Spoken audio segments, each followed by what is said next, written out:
With Cycle 3, Week 16, grade artist Andrew Wyeth, and it's great information about him, history, whatever you need for your, how much you need for your class. On the back of the artist card, one of the things about Andrew Wyeth is that his father was also an artist, an illustrator, and so developing his own style to differentiate himself from his father was one of the things about him. And one of the key things about Andrew Wyeth's style was his attention to detail, and then also the muted colors that he used frequently for his paintings. So one of the one that we'll work on for our project will be Christina's World, and here's a closer up, but not the most detailed. This isn't a great reproduction of it, but that even in here we can see the detail of the grass, and there's detail, clean lines of the house in the background, even though there's still all those landscape painting perspective rules apply.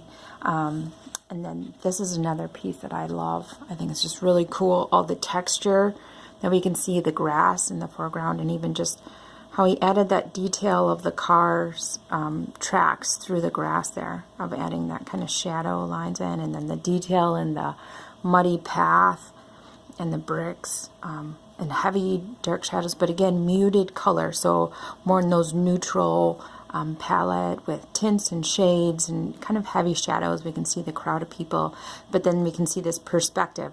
We studied this last year with Gainsborough in Cycle 2, where we have lots of detail, clean, crisp lines in the foreground, so the area that would be closest to us, and then as we get towards that horizon line in the background, there's less detail, so more washes of color.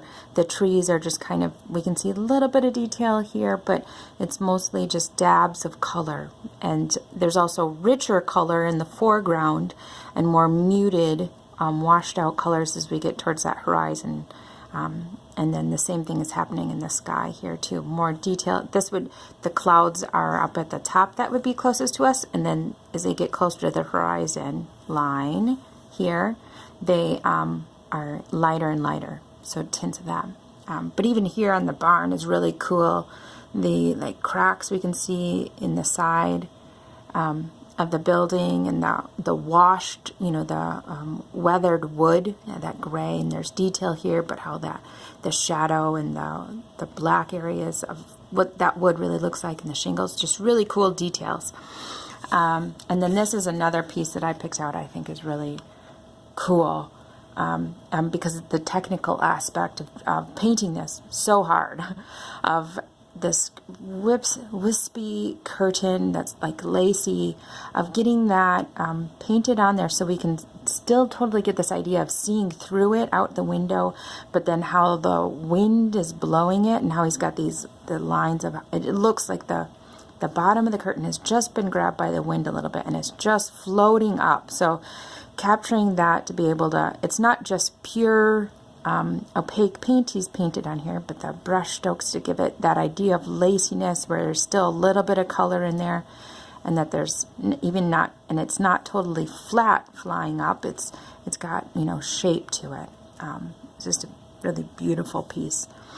But also talking about Christina's World and Andrew Wyeth's style, that he was really focused on details and these muted colors, so painting realistically, in contrast to what else was happening during this time period of getting more modern art, where there's lots of pops of color and abstract, which we've kind of studied a little bit already this cycle also. Okay, so but also for the older classes, you could talk about what's the information we're seeing in the painting, what does it make us think about, what is the painter trying to tell us with this, this famous piece, what her body language, what can we tell about what's happening, what's the story here, like the wind blowing hair, the way she's leaning forward. She's not obviously sitting enjoying her time having a picnic, but she's leaning forward almost like she's thinking something, longing for something, wanting someone to come, perhaps, whatever it might be. You could talk about that information we're seeing from in the painting with those older students to try and connect a little bit, because we are after that period we studied last cycle, where it's not about just grabbing portraits of people, but that the artist is now developing their own style and they're trying to connect with the audience, tell a story or comment on something. So what is the artist trying to tell us here, or tell the viewer? Okay, so onto the piece.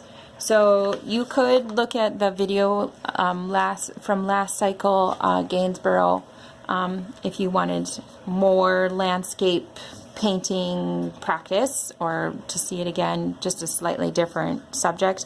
But just like in We Were Drawing, so we're talking about landscape, so the subject is, horizon line, ground meeting the sky, and perspective, points of perspective. So if we were to look at, take a measurement, even just with our pencil, of how big the person is here, and compared to that house, the person is way bigger than the house in here. So that is telling us how much closer she is to us, the viewer, than the house way in the background, because we know that the house is bigger than that person for sure. And then also our perspective here, the horizon line is way up here, so it's kind of telling us this is like on a hill, we're down low, this is up higher. And then also, like I mentioned before, the details, we can see wisps of grass, little seed pods and such, and it's just more dabs of slightly different colors up towards the house area there.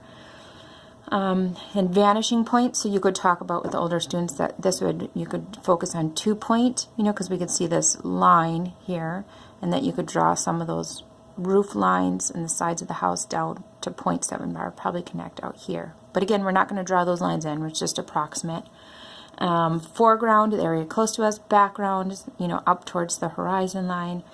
And then starting to talk about colors too. So whatever you have time for with your students, so just continuing to work on the ones that we did last week with watercolor, and just dab in a few more. So, of course, you guys all know this, but the primary colors on the circles, the triangles on this chart are the secondary colors, which are equal amounts of the primary colors mixed together to get a secondary color. And then tertiary colors are any other colors in between. So like the rectangles represent one example of a tertiary color.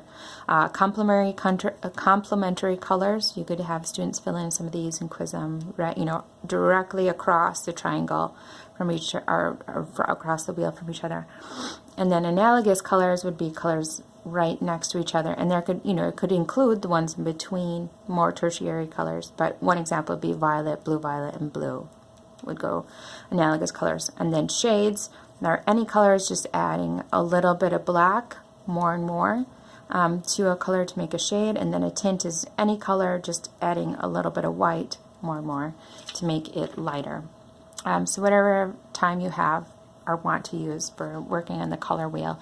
And today is the last week we will paint, last time we will paint in these, but next week we'll do Liechtenstein, and we won't work on the color wheel. We'll do other warm-ups for that.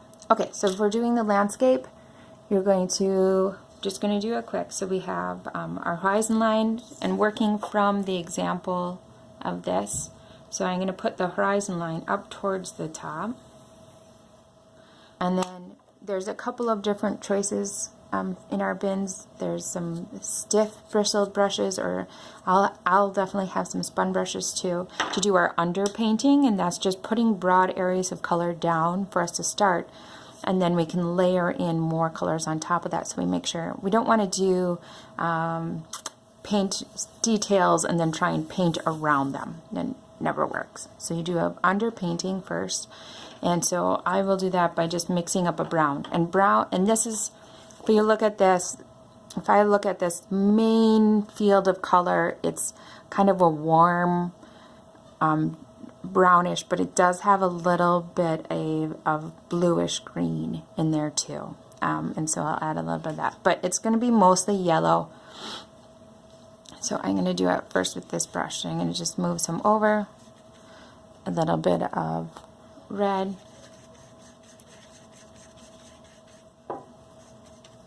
so it's super orangey, and then we add a little bit of blue and see where we're at. And this is, you know, mixing these colors is a challenging part, and, you know, students just to keep working at it, adding a little bit of color at a time. So I'm pretty good with that color. And then I'm going to add just a little bit of white because it's a little more, so it's making it a little bit of a tint. And then for the underpainting part, I'm going to add a little bit of water to it so it just washes over. I can wash that whole kind of area of the bottom, the ground, and then I can add more details on top of that.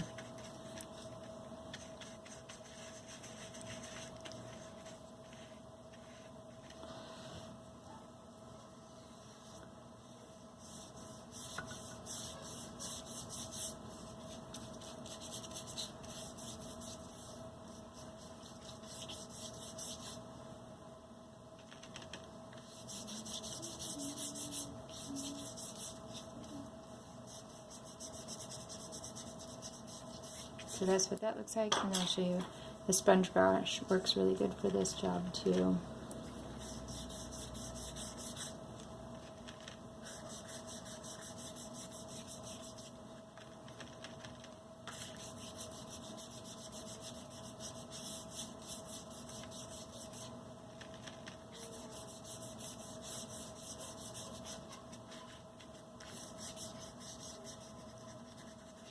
You can kind of even add a little bit of going back over it to break up those long brush strokes. Because we're going to add lots of grass texture, and then I'm going to wash out my brush. Nice fun brush here. And make a tint of blue. So I'm adding white and just a little bit of blue so I can do that sky area.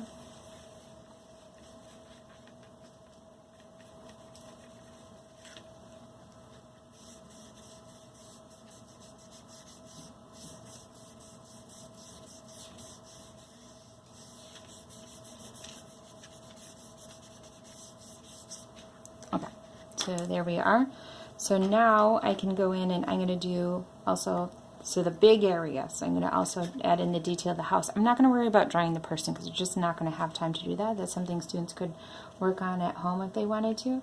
But I'm going to make like a medium gray so that I can add a little bit of white to it to make the lighter side of the house, and a little bit of more black to it to make the slightly darker areas. But there's plenty of area that it's kind of like a medium gray. So any of the kind of small paint brushes, the more stiff ones or not, and then just kind of lay that in here. So I'm thinking about, I'm going to make the general shape, and then you can add in more details if they have time.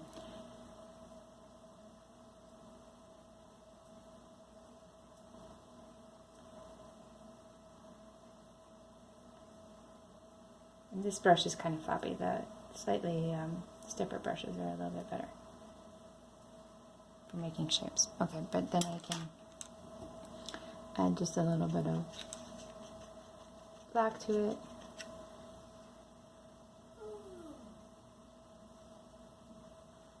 Make the darker details. And the shadows, right, that give us a perspective that it's a three-dimensional shape. And the doors and the windows there.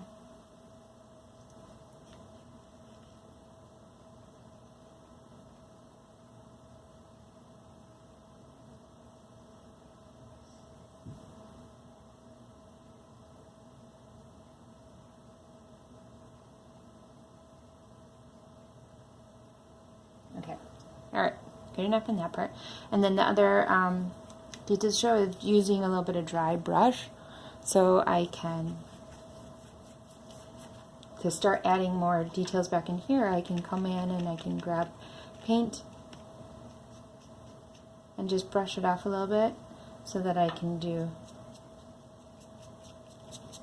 more dry brush. So the wet brush makes kind of flat, smooth colors, but the texture of the short brush I can keep going in over and over, and have students, you know, mix a little bit different colors in here, because there's kind of lighter areas, more blue, and darker kind of rusty brown colors. Of just kind of mixing those colors, and that adds dimension and layers in here, and makes teeny tiny, you know, strokes up here, and just a little bit of detail, and all the way down here.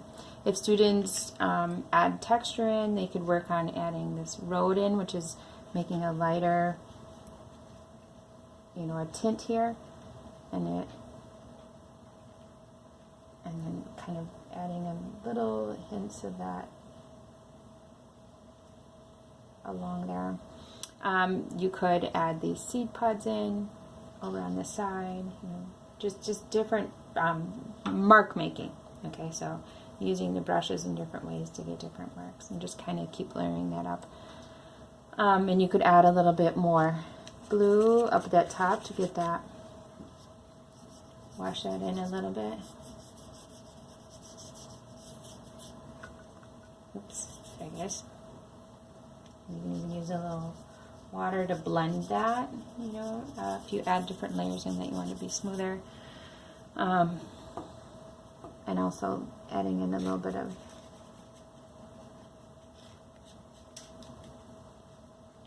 blue got mixed in there. This kind of lighter area up here.